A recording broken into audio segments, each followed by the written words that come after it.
Oh, hello. Hello, can you hear me okay? Yes. Fantastic. Thank you so much for jumping on the call with me. It's been really interesting to know the members of the community and kind of hearing firsthand what their thoughts and everything are. Um, yeah, I just wanted to ask a little bit, so if you could say just a little bit about kind of yourself and maybe kind of how old you are and what got you interested in this sort of thing. I'm not going to answer these personal questions, but I can answer about the community and what we do here. Okay, that's fair. So the manifesto is really well written, and the data sets and they're absolutely fascinating. One of my questions would be, why do you think incels are a good candidate for this, and what kind of led you to that conclusion? Uh, there are multiple reasons for this. If you look at a lot of people, they might be in a relationship, they might be married, and in that case, if you're going to transition, you're going to jeopardize all these things that you have built up as a male. So your wife might leave you because you started transitioning, and this does happen to a lot of people. But with incels, they don't really have that issue. They don't really have any wife to lose, or often they don't even have any like real friendships to lose either. So for them, they are better candidates because they have less to lose from it, and they have more to gain too, because if you're like either total incel where you cannot like get anything, or where you are, this is sometimes called near cell, where you maybe once a month you get something from a female, like so at least some contact, but it is not regular. These people too will often benefit from transitioning because then they can get regular intimacy by people they find attractive. Okay, so do you think? I mean, is there an age that you think is the right decision to make this? Because the thing that I notice about it is a lot of the people seem to be quite young, and I was thinking that if you're transitioning for personal gain, not because you have dysphoria, my thoughts would be that you would need to understand what the real world is before you can make a decision that you would be better off one way or the other. Do you think that, or do you think that there's a way of people knowing ahead of time that they're going to be in a position where they would be better off transitioning? I mean, you can never really know for sure what's going to happen in the future.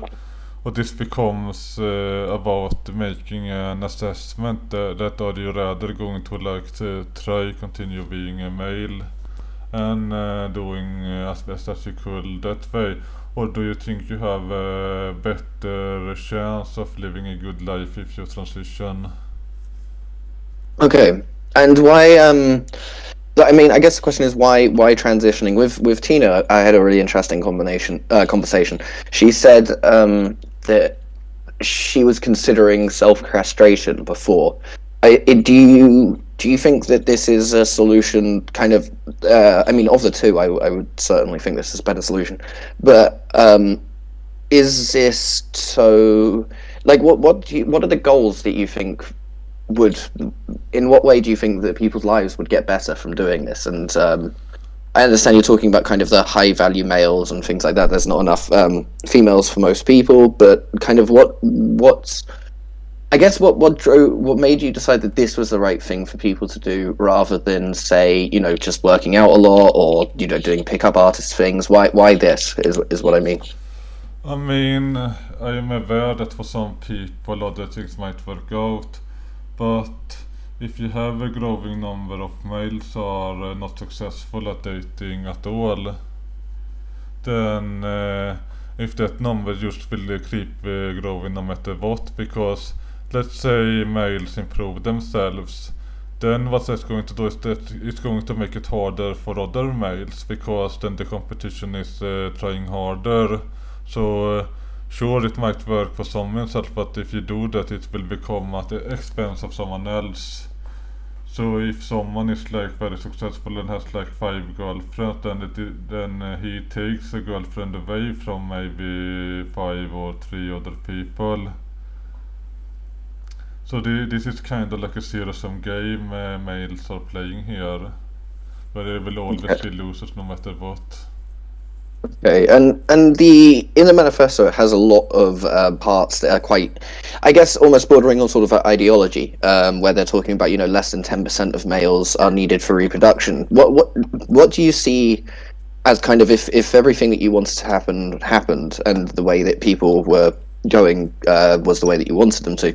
How would you see the world looking in the future? And is this something you kind of seriously think, or is this more just kind of a scientific point? I mean, it is partly serious in the sense that if you're going to look at what's best for society and ignore a lot of things too, then you can say that maybe it would be better for to have fewer males reproduce and then we have the most suitable males for that. That might be better for future generation than to have like everyone reproducing and then you pass on whatever problems they have. They can be both genetic or they can be like personal problems these males have. Like if a male is like alcoholic, you don't really want him to be in the custody of his children. Okay, so you think that that there should be some sort of governmental body in the eventual, if it was all to happen, I governmental don't. body that would decide that, or what? No, How would you? no, you can do. The thing is that I don't really trust like government to decide like which male is suitable to do that.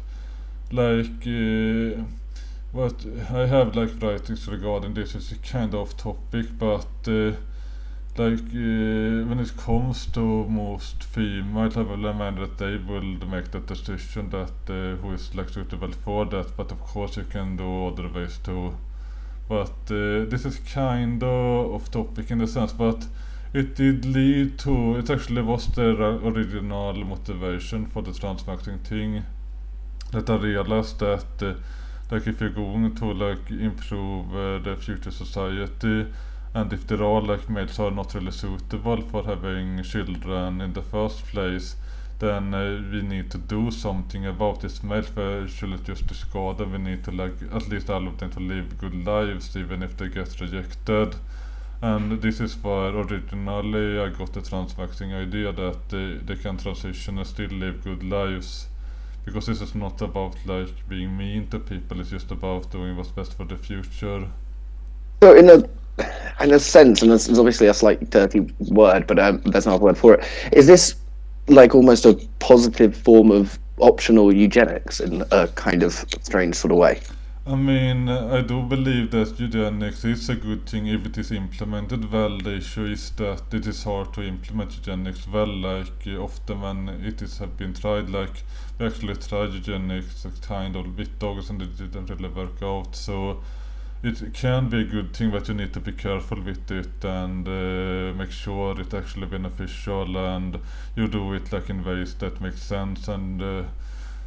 So there are like many forms of attempted eugenics in the past that has been really bad. So you need to be careful, but if it is implemented in a good way, where you don't harm people too much and you try to be effective with it, I think it's a good thing. But of Okay. course, you have to be very careful. Yeah, and did you write the whole manifesto yourself, or are there other contributors? I mean, I know you pulled like information from around, but did you kind of compile the whole thing personally? I compiled the entire thing in the sense that I put everything together, but there are texts that I took from other people. It is actually a minority, and most of that is just testimonials that people writing about their lives and stuff. So of course I couldn't just write it myself. I had to look up real stories, uh, Okay. and also. Um. Oh, sorry. Go on.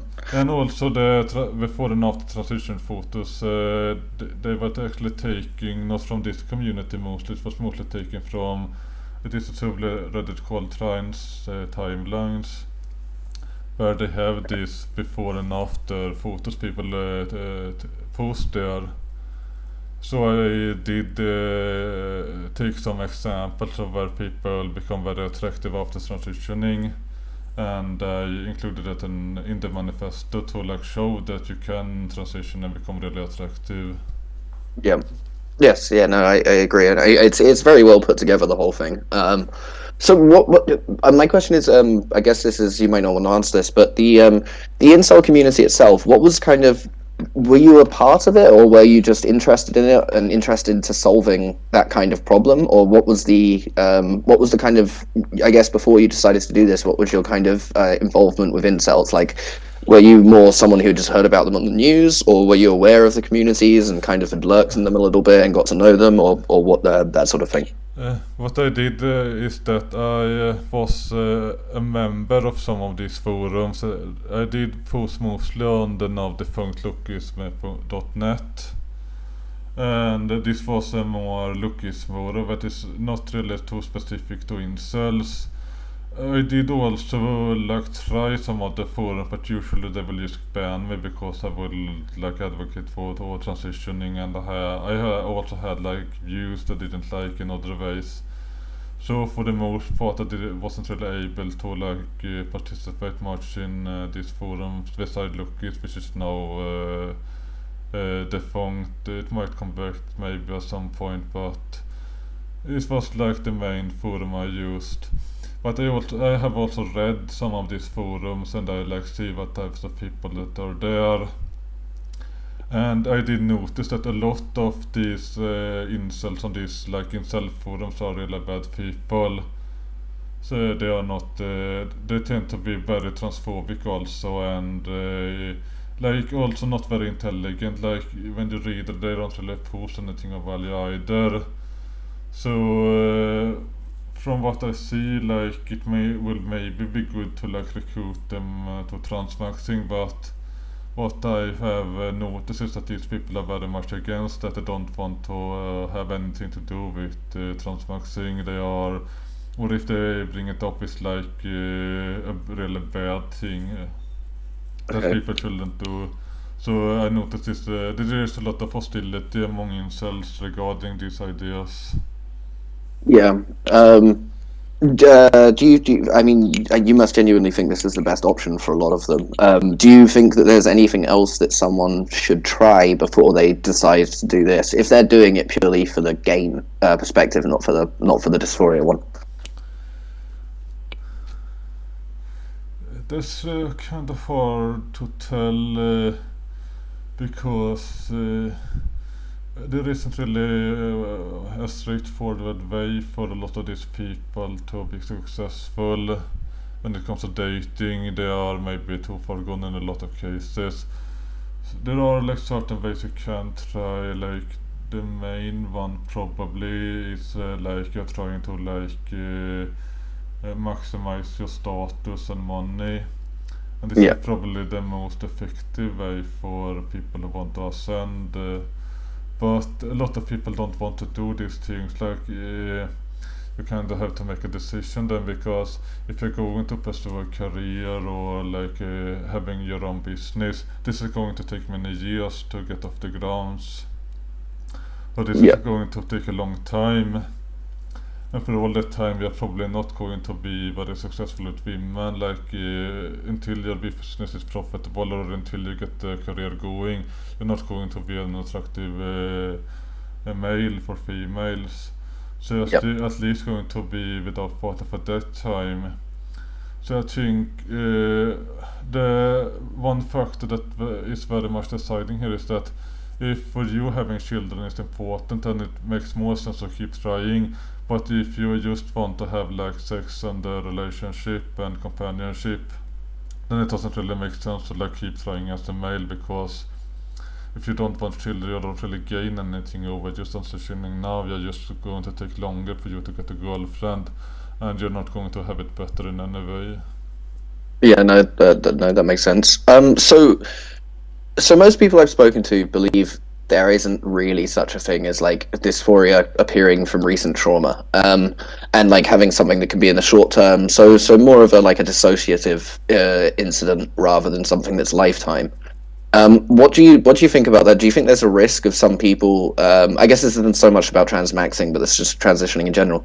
Do you think there is a risk of some people transitioning when they're not actually trans, due to like a mental illness happening or something like that in the short term? And if so, is there any way that like as a community you guys look out for, or you girls or they look out for that kind of thing? I take issue with your question because you said there is this thing called actually trans and you didn't define it. So can you define it Okay, for me? so I mean someone who does suffer from dysphoria, someone who's had it from all their lives, someone who is, obviously better transitioning than not.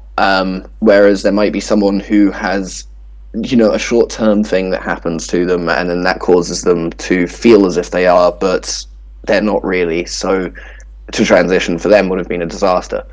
Is that something that you watch out for? Like people who you mentioned already, people who are married, things like that would be a bad idea. But do you actively kind of ask those questions in the community, or check for people who have those sort of things going on to make sure that someone who is otherwise a high value male or useful to society doesn't transition? When it comes to like people asking, this doesn't actually happen often, but there is something maybe we should look after for more in the future is like if someone is transitioning because of dysphoria, then it might be worth like checking out. If you only get your dysphoria like to a week ago or something, then it might be like a temporary distress that might go away. But if you have had dysphoria for a long time, then this is more likely to be permanent. But the thing with dysphoria too is that this is kind of a complicated topic because it can refer to different things. Often when people say dysphoria, they like refer to it as discomfort by having a male body.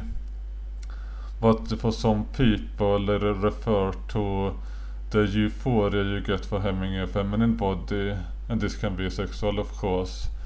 And so what some people say they are dysphoric might mean that they get this sexual excitement from having a feminine body, which is very Mhm. common in both cis females and trans females.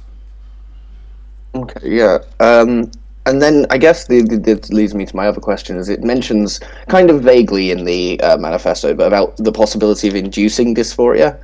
Um, as you think that's possible, I guess you must also think that it is possible for people to have temporary bouts of it.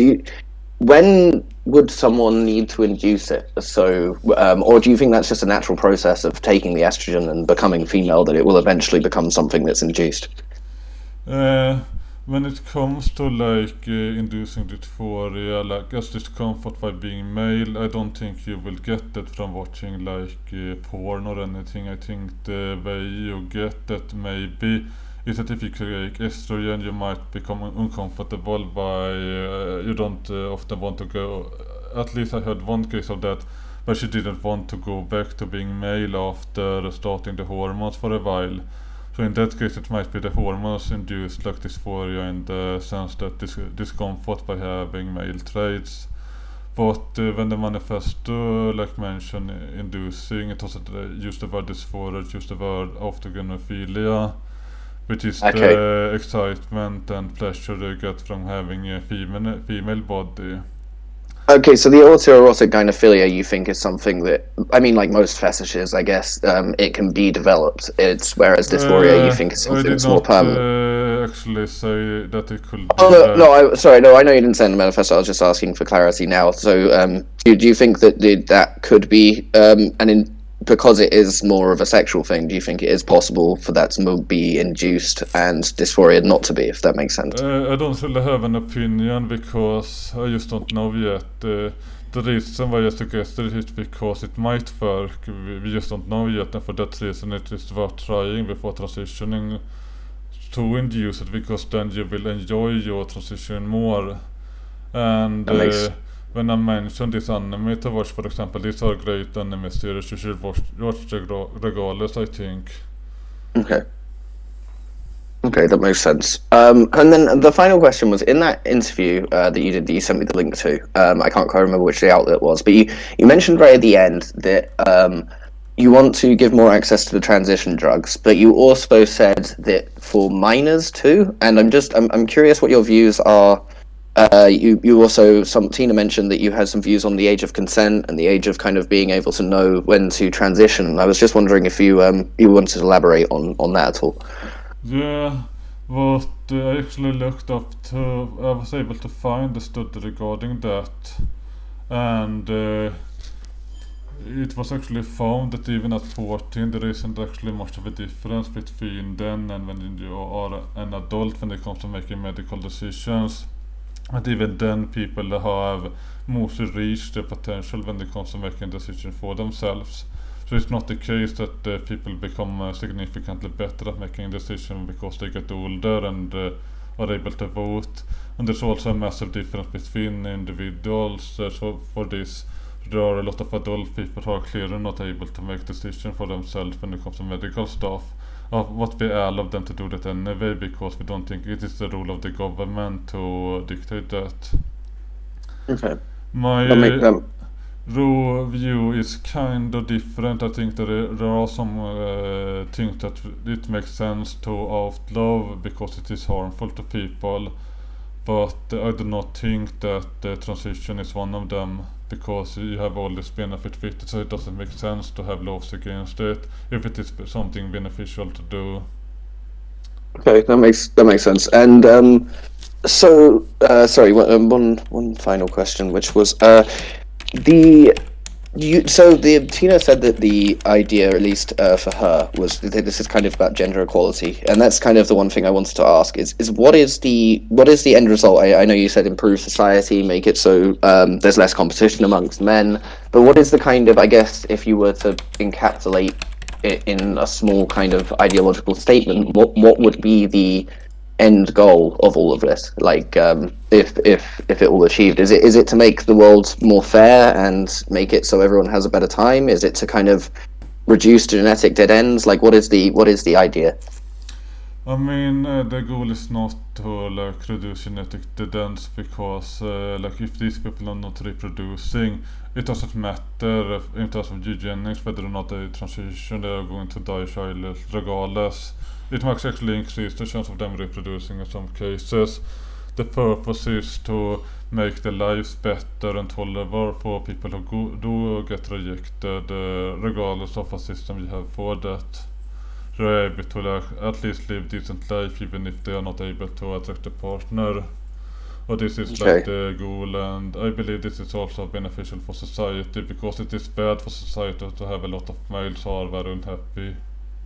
Yeah, yeah. I mean, that's usually where wars and things like that come from. Is having a surplus of useless men, essentially. No, I Um, would disagree that this is the primary cause of war. I think war is caused by competition between states, and as long as you have a different, more than one state, war is unavoidable. yes. Can I ask you what your political leaning is, if that's okay? I'm just curious because of all of this. It sounds kind of a mix of anarchism, but with some sort of government. It sounds very libertarian, this entire thing, and I'm just kind of This curious what is you would. the wrong impression. I think I actually believe in authoritarianism, and I also believe in uh, territorial expansion. It's where you expand the state to gain more territory. I believe that this is important. I also believe that you have a market with capitalism. So what I said earlier about allowing people to transition was that the reason I didn't want to ban it was not because of libertarianism, it was because I view this as beneficial and then it doesn't make sense for the government to outlaw it. But it might Okay. make sense for the government to force people to transition if there are societal benefits with it. But Okay, yeah, and then I guess in that view, the government would look for candidates that would make sense, and they would, I guess, pick people who are genetically predisposed to that sort of thing. Is that right? I have not decided on the exact policy yet. Like the first thing is that you have to do trials regarding randomized control trials on the forced transition, and for that you will start with people convicted of crimes. That there can be more serious crimes that are like bad for society, and then if you find good results, you can start expanding it beyond that. Okay. Okay. Thank you so much for talking. And is there anything else you'd love to add before we wrap it up?